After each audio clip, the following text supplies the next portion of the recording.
করতেছি যে আসলে আপনারা এই পেয়ারাটা কেন চাষ করবেন। আপনারা খেয়াল করে দেখেন, এই যে পেয়ারাটা গাছটা দেখতেছেন অধিক পরিমাণ পেয়ারা, আপনারা এইদিকেও খেয়াল করে দেখেন যে পেয়ারার কিন্তু কোনো শেষ নাই। আর এই পেয়ারাটা চাষ করবেন কেন? এই পেয়ারা গাছ আপনি গাড়বেন, গাড়ার পরবর্তীতে আপনার কোনো রিস্ক নেই। এই গাছটা মারা যাওয়ার ভয় নাই, ভাইরাসের ভয় নাই, কিংবা কোনো সমস্যা নাই।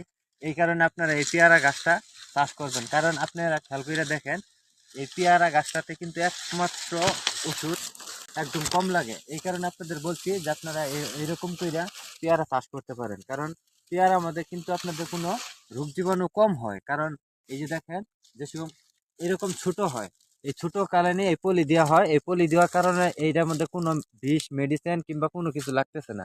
এই কারণে আপনারা খেয়াল করবেন, আপনারা এই যে দেখেন, ভালো করে লক্ষ্য করেন, এখানে কিন্তু আর কোনো কিছু প্রয়োজন নাই। এটা বড় হবে, তারপর তোলার উপযুক্ত হবে, আপনারা বিক্রি করতে পারবেন। এই কারণে আপনাদের বলছি যে আপনারা ভালোভাবে পেয়ারা চাষ করেন, তাহলে অবশ্যই লাভবান হতে পারবেন।